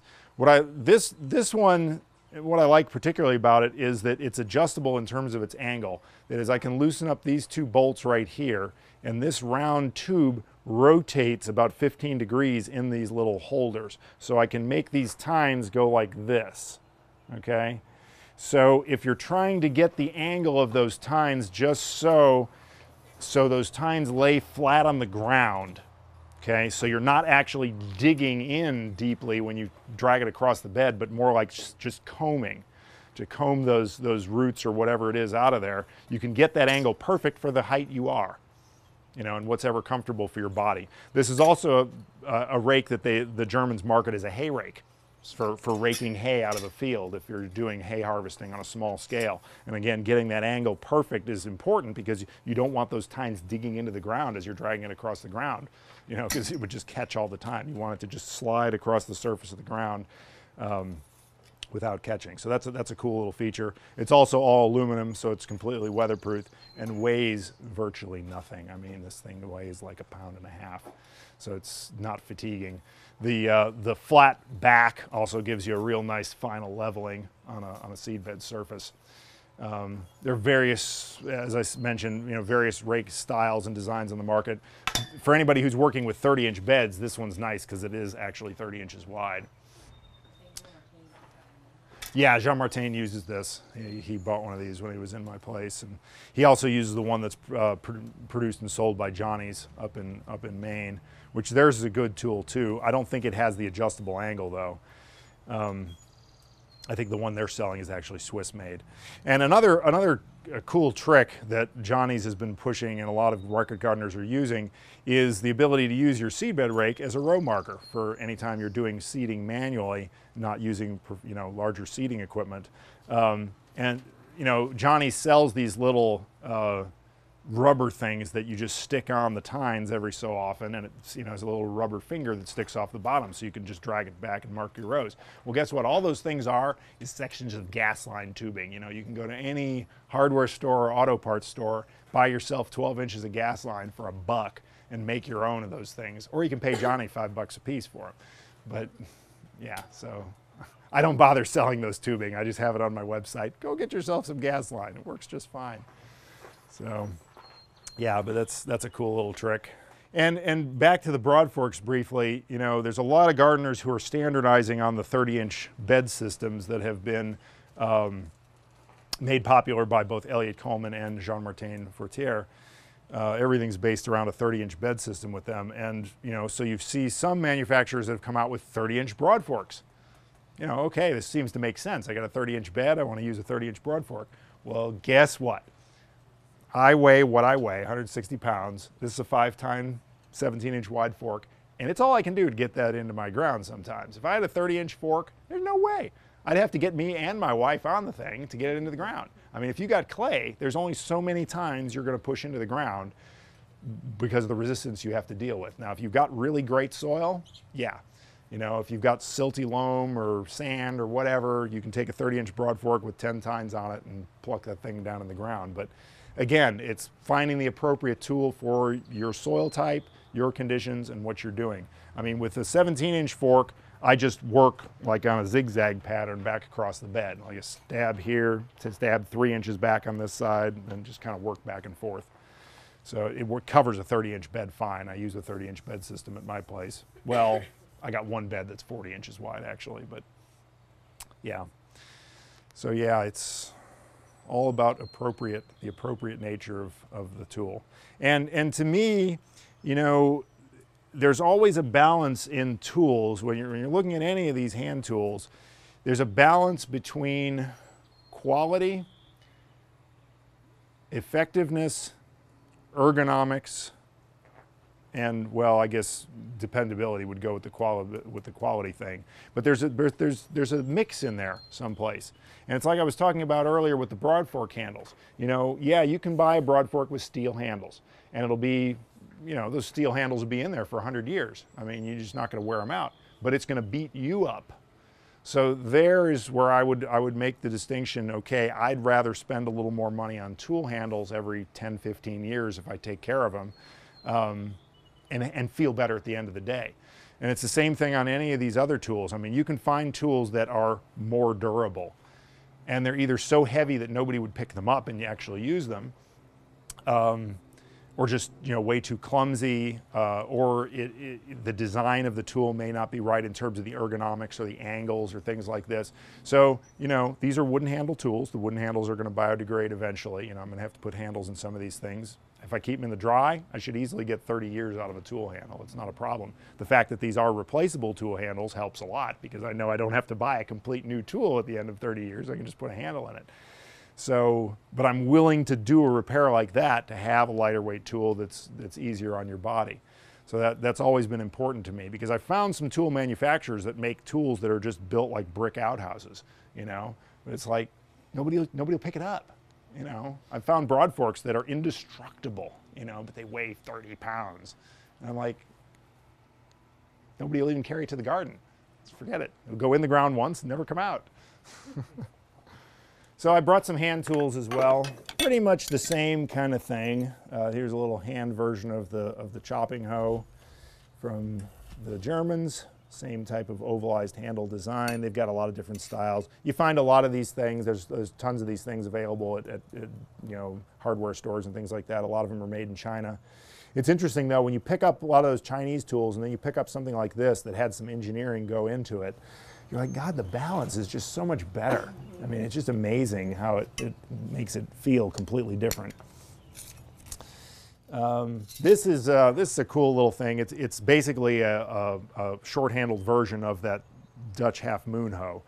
The interesting thing is when the Dutch make the handheld version of it, they actually make a right and left hand specific model to get the ergonomics just right. The blade is slightly longer on the inside of this, that is towards your body, because you have more muscle pulling the tool toward you. So they tend to put that, you know, that's where the load is going to be on this thing. But again, made out of the same Dutch forged steel, so it's kind of an heirloom quality tool. We're actually working on a design of this tool right at Earth Tools. We want to get into making some of this type of tool. We'd like to make a lot of these tools in this country. I mean, to me, there's just no good excuse why I have to be buying a tool, any of these tools, from Europe. I mean, why can't we make stuff this good, this well designed in this country? We used to. 100 years ago, we did. Pardon? More blacksmiths. Yeah, there were blacksmiths. Blacksmith was a, you know, it was an honorable profession. And that's coming back a little bit. I have a blacksmith in our employ now, and I work with a couple more blacksmiths outside the business. And we're like, well, we can do this. You know, we can do it on a small scale. It's not going to set the world on fire. But one thing I've always wanted in a small hand tool like this is a replaceable handle. Because even this really high quality DeWitt tool, the weakness here is this is a pressed in ferrule type arrangement. And where I've seen these tools fail, particularly when they get left out in the weather, is they'll rot out in here and the handle just comes off. And you know, people love their heads and they weld a piece of steel on there or wrap duct tape around it or whatever, but you know, it's not terribly pretty. So I was like, you know, with this kind of tapered socket design that these guys have used for years on their bigger tools, this could be replicated on the small tool, and you just had a short handle that fits into a taper. So we're actually working on that right now. I've got a blacksmith in Louisville working on a bunch of those in the short handled tools. So and this is one of the designs we're going to be doing, as well as the little Cape Cod weeder, which is just a little sharpened. You know, this is sharpened just on the back side, so it slices coming back toward you. A lot of people use this like this too, because it's just like a steel finger. You know, you can really do some precise cultivating with something like this. That's another real simple design that we're going to try to replicate in a replaceable handle version. Cabbage. This is called, well, I can't read that, it's German, but the English translation of it is cabbage knife. They call that a cabbage knife. I call it a crowd control tool. Not really. But technically it's a bill hook. Any kind of hooked blade like this is typically considered a bill hook knife. And it's, you know, in America you don't see that many of the bill hooks, but in Europe the bill hook is a common design. I mean, a lot of different places offer it. And it's when you use a bill hook, you wonder why a lot of blades aren't designed like that, because the ability to kind of capture the force of your swing in that hook is just so powerful, because your inertia at a tool like this, I mean, when you swing a tool, all your power is right in the tip. That's what's moving the fastest. That's what's further from your pivot point of your shoulder here. And that's where the cutting is really going to take place. If you look at any machete, they're all swept back at the point. So when you strike something with that swept back point, part of the energy wants to sort of deflect off of what you're cutting through. Now, if it's soft enough, like weeds or whatever, it'll just go ahead and pass through it and you get that sort of swept back slicing action. But that slicing action could be inverted into a hook, and that way you're capturing all the force of your swing. And if you're cutting heavier stuff, especially woody stuff, amazing how much more effective that is. I mean, for grapevines and stuff, or any woody type growth. But apparently they just take their cabbage very seriously in, you know, Germany. I mean, the Kraut, man. So that's a cabbage knife. But I've sold a bunch of them as corn knives too. It does a fantastic job as a corn knife. And I just use one as a machete. For harvesting cabbage. Yeah. I mean, that's what they do with them. You pull it out and you slice it with a knife. It's the easiest. Trust me. Oh, you pull it out? I got 6,000. Yeah. Seriously, you pull out a whole bunch of them, throw them in a cart. Because when you cut them, to market them, you can't have them all over the place. Right. They've got to be close. They got to be nice. Well, but if you were a German, you'd cut them perfect every time. You know how precise they are. But it's just funny. I mean, in their catalog, they call it a cabbage knife. It's just a riot. The Hori Hori is not only the murder weapon, but just become a real popular gardening tool. From Japan. This is an authentic Japanese one, not one of the Chinese knockoffs. The Hori Horis are typically available in either a high carbon steel version or a stainless steel version. The stainless steel versions you find more often on the market because they're pretty. They look nice. They look good in the catalogs. But actually the high carbon steel is much tougher than the stainless. And if you keep it dry reasonably, it actually holds its edge much better and will stand up better, prying out rocks and roots and things like that. But it essentially looks like a dagger with a slightly curved blade, so you can use it as a trowel. It's got one sharp edge and one serrated edge on this style, so you can saw through woody material like roots and so forth. But they almost always come with a holster, and once you start wearing one on your hip, you just never go anywhere without it. So I wanted to find out what Hori Hori meant. one time. So I was like, it must mean, you know, gardening knife of the gods, or who knows what. So I looked it up, and the translation is hori hori. It's just what it's called. This is a little a handheld version of a scuffle hoe. This one is made by DeWitt again, but the idea is the same. It slides in any direction, just slices weeds off. So it's I find that if you're working with a lot of heavily mulched stuff, you get a few weeds that come up through the mulch, you can kind of work these down through there and slide around and slice things off without disturbing a lot of stuff. They're pretty neat. And when you find those wild pizzas in your garden, you know, this design is real good for some. All right.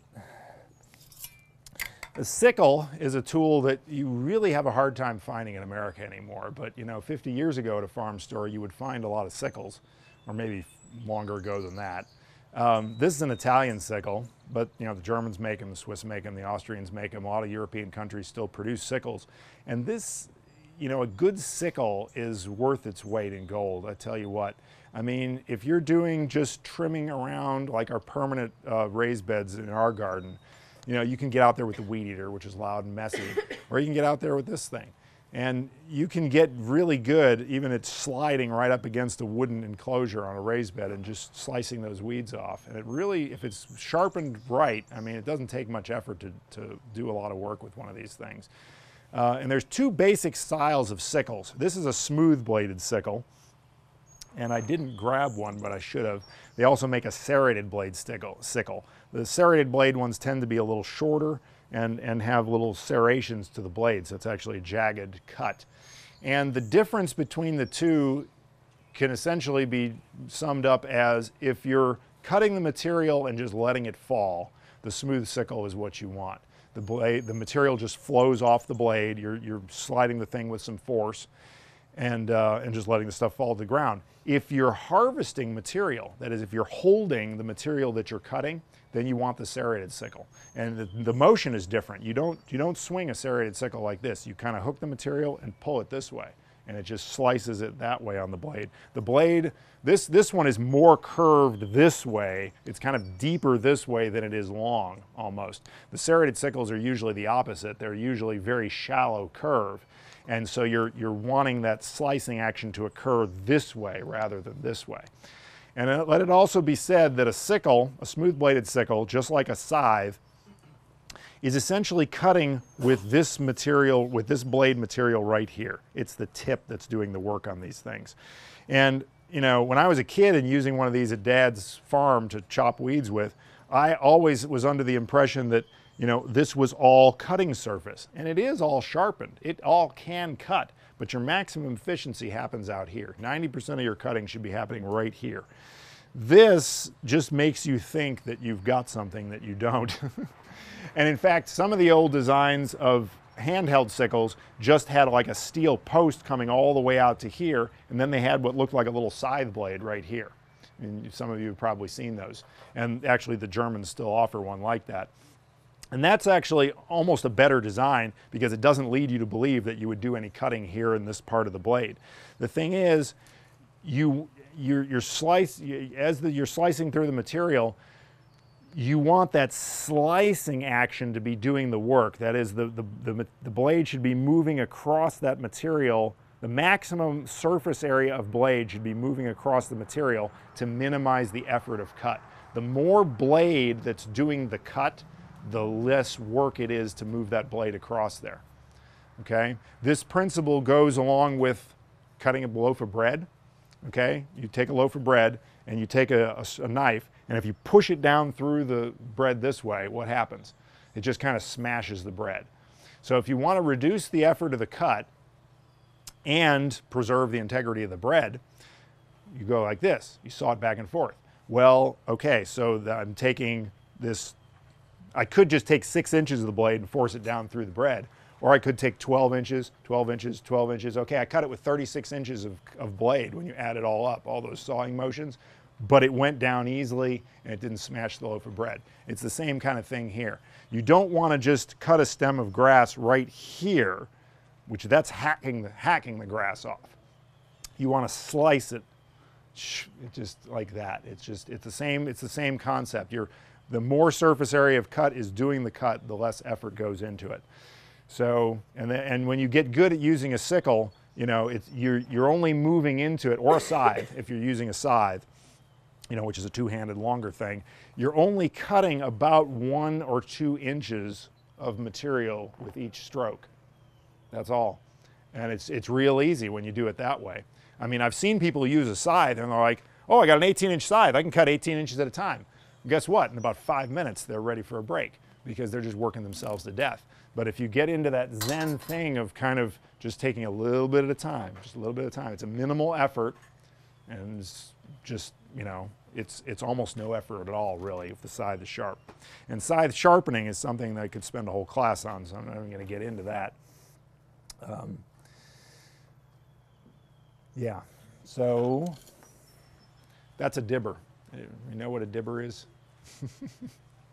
This is this particular one is from Switzerland, but there's tons of dibbers out there. And a lot of people make their own just out of a sharpened stick. But a dibber is a cool way to get seeds, plugs, or bulbs into the ground without having to actually dig a hole. You just poke a hole in the ground if the soil is relatively soft and worked. Anybody who's doing plastic mulch or landscape fabric, of course, you can poke holes with these things. But the Dutch use a lot of these too because they're big bulb growers. You know, Holland, of course, is the tulip capital of the world, so they have all kinds of dibbing tools over there. Dibber or dibbler. When I first saw this particular dibber, I said, well, this thing is defective. The handle's on crooked, which it is. And also, then I got to looking at it harder and I noticed that one end of the handle was bigger than the other end of the handle. Well, guess what? It really fits your hand nice that way. It's ergonomically correct, in fact. Do they come in different widths? The Swiss just make two models, and the bottom is the same. They have a knob top version with just a round knob, and then they've got this T-grip version. But yeah, I guess they figure that if you want a bigger hole, you'll just stick it in the ground further and just waller it around. Yeah, that's good. That's a waller. Cutting tools. Of course, there's a zillion of these things on the market. You know, snips, pruners, there's a ton of them out there. And there's a distinction between snips and pruners that sometimes the line gets blurred. But a snips is something that typically it's typically small, usually has more straight blades, and this is really for harvesting stuff, you know, for harvesting vegetables, harvesting herbs, you know, maybe doing some light pruning. This is another version of a snips. This one's just got a little pointier blades and more of an ergonomic grip on it. But you know, these are not designed to cut big woody material. Some people try to take a snips and go out and prune their fruit trees with it, and that's not a good idea because you're going to break the tool. It's just not, I mean, about a 1/4 inch woody stem is all these things are going to take. And you know, a pruner, a bypass pruner, is the correct tool for actually cutting wood with. So if you're going to prune a tree, you know, you would use a pruner, and if the wood gets bigger than what's recommended for this, you would go to a lopper. A lopper is just the same style of head but with longer handles on it, obviously. You can get loppers with like 3-foot handles on them for all kinds of leverage. And there's two types of pruners. There's the bypass, and bypass means the blades pass by each other. As the blades come together, it's this slicing or shearing action like a scissors, okay? There's also what's called an anvil style pruner, which I did not bring one of because they're not terribly popular. The anvil style has a blade and then it has a stop, which is called the anvil. So they come together like that. Bang, it's like a shear. And the anvil style, you'll find more anvil styles at kind of cheaper places like Lowe's or whatever. I guess they're cheaper to manufacture, so they make a lot of those things. And if you don't care about the wood that you're cutting, an anvil style is acceptable. But the thing is, the anvil style is hard on what you're cutting because that flat blade or the flat anvil and this kind of shear that's coming down against it really smashes one side of the branch. You're putting a lot of pressure against that one side, and the action of pushing through it takes a lot more resistance with an anvil style because it's just a straight shear. There's none of that, what I was talking about with the sickle a minute ago as far as spreading the cut out as far as possible, that just doesn't happen on an anvil. It's like one cutting surface just forcing its way through the branch. Where anvil pruners are good is dead wood. If your wood has no lubricity to it at all, because it's old, it's seasoned, whatever, and you're just trimming a bunch of dead growth back or something, that's where an anvil pruner is really an apt tool. Because without any lubricity, that is, without any sap being present in the wood, forcing it through there is actually about your best bet. But if you care about the wood, that is, if you care about your fruit tree or your raspberry bush or whatever you're pruning, and it's alive, so it has some lubricity in it presented by the sap, then the bypass is what you want. Because not only is this shearing action going to give you a cleaner cut, it's going to reduce the effort necessary to push through it, and therefore it's going to minimize the damage, the pressure against that opposite side. Because on a bypass, still only one side is sharpened. This blade here is sharp. This one is just to hold it. But if you look at the way a bypass pruner operates, the pivot point is slightly off center. It's what they call an asymmetrical pivot point. And what happens if you watch the blade, and I'm sure you won't be able to catch this on film, but if you watch the way the blade comes across the counter blade, it's moving not only like this, it's moving, because of the offset pivot point, it's an action like this. It's going like this slightly. So it's a little bit of that slicing action that you get by cutting a loaf of bread like this. So you're spreading that cut out, again, you're spreading the cut out over more surface area of the blade. So, and the more surface area you're spreading it over, it just reduces the effort of cut. And various styles of pruners and loppers have, different offsets to their blades. They're all essentially the same though. And so a lot of it's just a matter of getting a good quality tool. I mean, there's lots of different brands on the market, Felco, Corona, this is a Baco. Felco and Baco are kind of head-to-head competition. They're both very good tools. So is the Barnell. Barnell is an American-made brand. It's probably the best American-made brand. The Coronas are kind of second tier. They're down a stage in terms of overall quality. But again, anything better than a Chinese knockoff, right? So, and then maintenance of those tools. A lot of people use tools like this and then they want to sharpen them. I mean, hopefully you want to sharpen it, because anything like this is going to get dull eventually. And sharpening tools like this can be a real pain in the neck, because that blade, what's doing most of the work is that bottom part of the blade. You're not doing a whole lot of cutting out here. You're doing most of your cutting down as far as you can get the material in there, because that's where you have maximum leverage. So you want to get that place really sharp down in there, and getting in there with a file is just a nightmare. So they've started making little sharpeners like this. This is actually a sharpener that's embedded with like a synthetic diamond material. There's also ones on the market that are just a carbide insert, but you can get these things right into that crotch and just like that. You don't have to take the tool apart to actually get it sharp all the way down to the bottom. And then you just take a swiper tool along the backside to take off the little burr. And that right there, I keep one of these in my kitchens. I do my kitchen knives with it. It works great. Before a big tomato canning, just whip those knives up. And, it's so nice. Yep. So, yeah. Any questions about pruners, loppers, shears, scissors even? We've got scissors. What's your favorite for flower cutting? For flower cutting, I mean, I would typically go with a snips.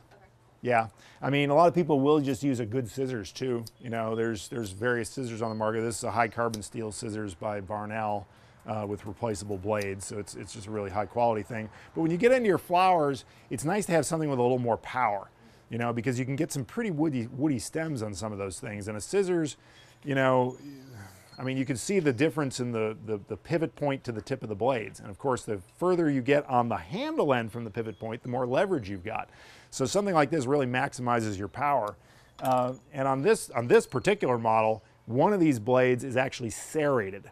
Okay, this blade is serrated, this blade is smooth. So if you're cutting things that have a slick stalk, the serrated will bite in and they'll keep it from sliding out of there. And that's really nice, because it's irritating when you go to cut something and boop, it just pops out and you got to use the other hand to hold it in place or whatever. With the serrated, you never have to deal with that. It just clips it right off. There's even a version of a tool for flower growers that's made by Baco. I didn't bring one along, but it's essentially this same tool, and it's got this rubber stop riveted onto the backside. And people look at that and they're like, that's the dumbest thing I've ever seen, because it keeps you from cutting a really big thing. That is, you couldn't take it out there and cut fruit trees with it, because it won't take anything that big before the material would actually run into that rubber stop. What it's designed for is that rubber stop is a holder. It interfaces with the non-sharpened blade, that is the, whatever you'd call this thing, the hook, and it grabs the stem of what you cut. So it's like an extra hand. You cut something and there's your flower right there. It won't fall off, and you can lay it down in the basket or on the table or whatever. So they call it the cut and hold pruner. It's a pretty slick little thing. So you can cut with both hands, just, yeah. Yeah, but the snips, I think, the snips are so lightweight and maneuverable too. And if you're getting into those narrow little crotches where the plants branch out and things like that, you don't want a big clumsy blade. You want that little narrow snip to get in there and do minimal damage to the plant. But a lot of people use the snips also for harvesting, all kinds of vegetables, your eggplants and tomatoes and green peppers and anything with that kind of stem that. Of course, a lot of people try to pick peppers just twisting them off, and then you pop one out, and that one's I got to eat that one myself because it pulled half the core out, So, yep. So, anything else? I may have missed this, or just so much going on, but the tool, it's over there, the yellow handled. Oh, we didn't talk about that. I guess that is, I did bring, this is kind of the one digging shovel I did bring along. I just threw it in at the last minute. I said, well, somebody might be interested in that.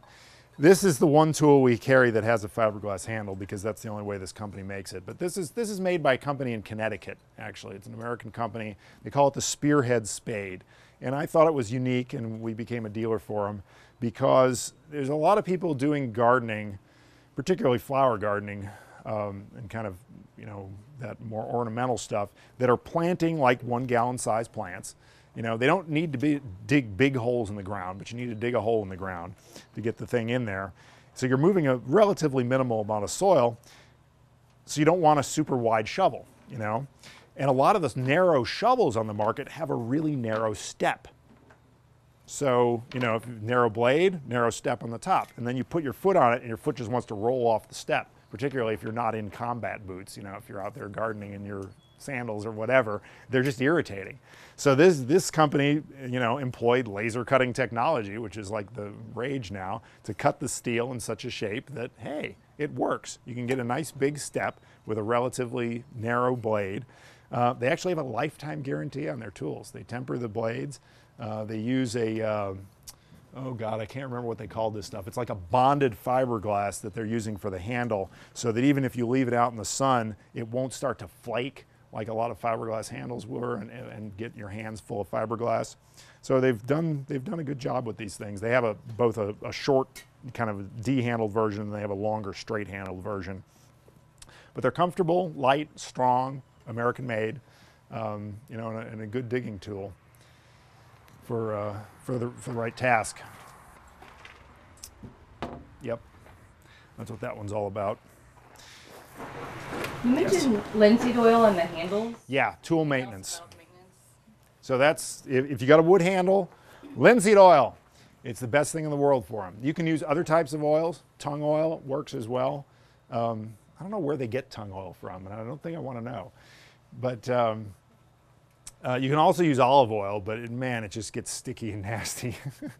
Linseed oil dries, and it's just very, very nice on tool handles.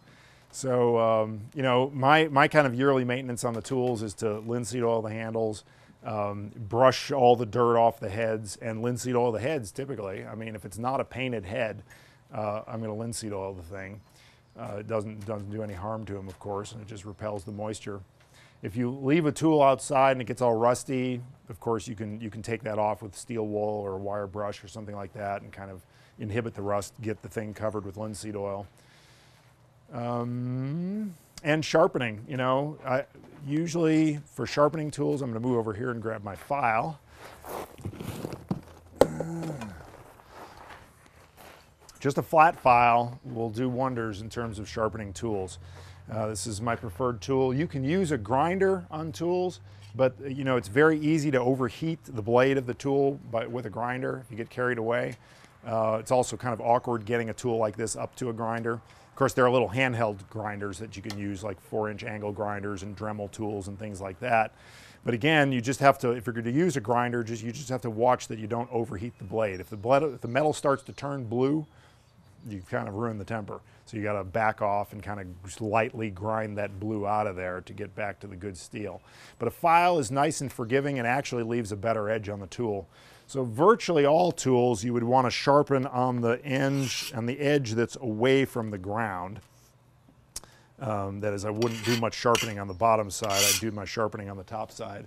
And I don't have a workbench here to work on, but what I would typically do is you know, either clamp the tool head in a vise. You can actually do it upside down like this and then kind of file up. It's just kind of that sort of action. Now when I do that, my wife always cringes and runs away. She just can't stand that sound. Everybody's got that frequency that just freaks them out, right? And that's hers. So yeah, and you can file into the blade. It really doesn't matter, but you're just putting, you know, about, I don't know, probably 20, 30 degree angle on there just to get a nice cutting edge.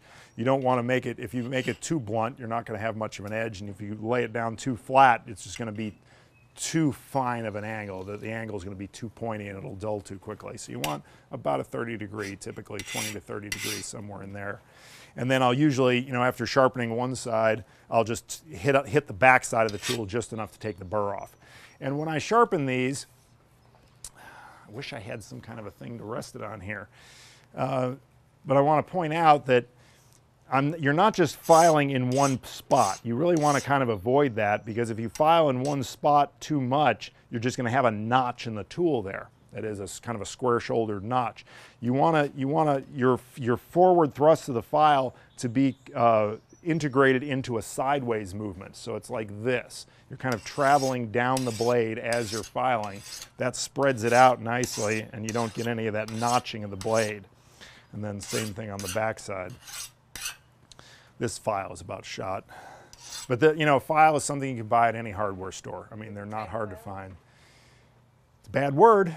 It's called a mill bastard file. I don't know why. I have no idea why it's called that.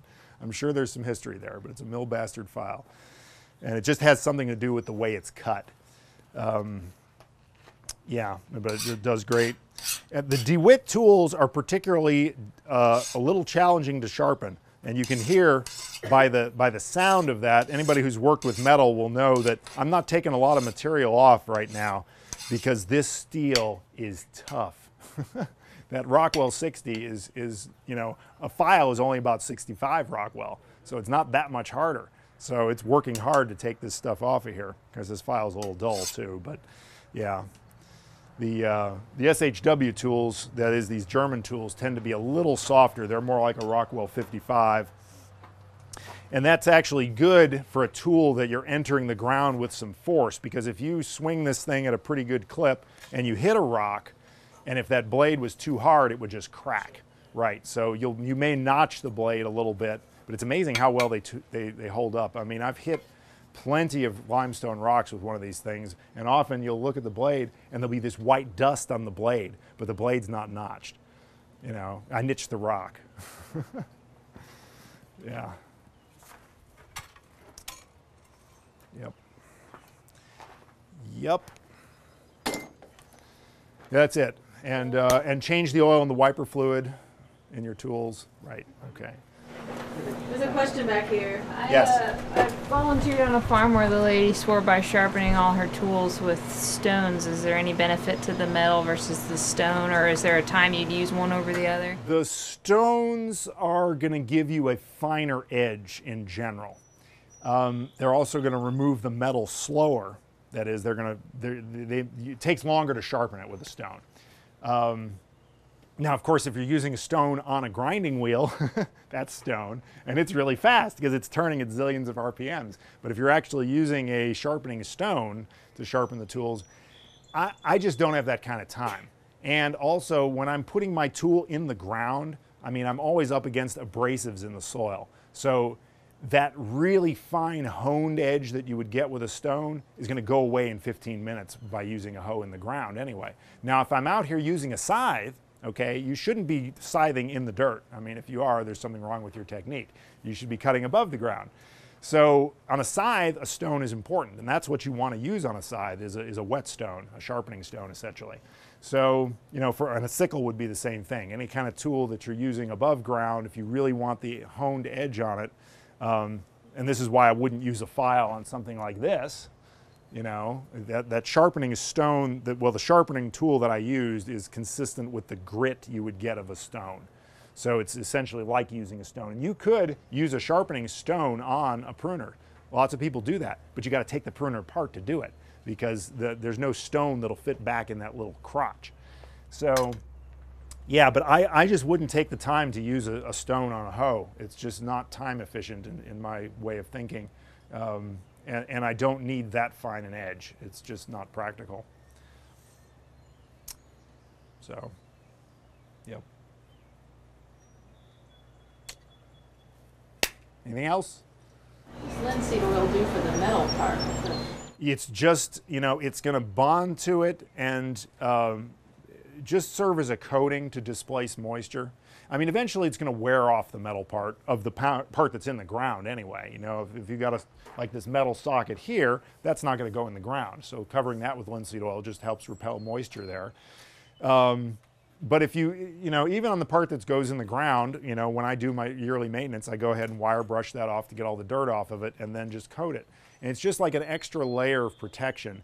And you see that after years of doing it, it's like that linseed oil just builds up those layers on it and the dirt comes off easier. You know, dirt doesn't stick to it quite as well because I mean, linseed oil is what original linoleum was made out of. Okay, so what it is, did anybody know this? Bugs. It's bugs, right? The linseed's made from some kind of bug. Linseed is, no, it's flaxseed. Yeah. Oh, is it? Yeah, it's just, it comes from flax. It's the same kind of, I guess the same species or, yeah. Shellac, I think. Shellac comes from bugs.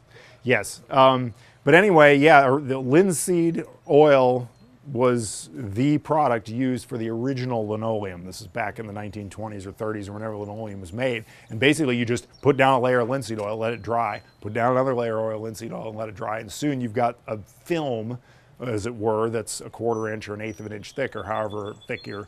Now all that's made out of vinyl. But you know, that's what the term linoleum comes from.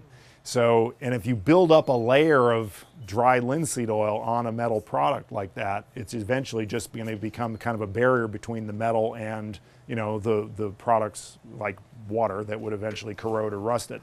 So you're just building up slow protection. On the broad forks that Larry makes here in North Carolina, he puts 3 coats of linseed oil on the heads and the handles after he finishes the welding. He doesn't have any paint on these things because he figures organic gardeners really don't want paint flaking off in their soil. So he just linseed oils the heck out of them. And then, you know, yearly maintenance again is to almost literally change your oil, but you're not changing it. You're just checking it and topping it off. So, yeah. All right. Well, does everybody need a break to get a drink or something like this? And then we can move into the motorized equipment.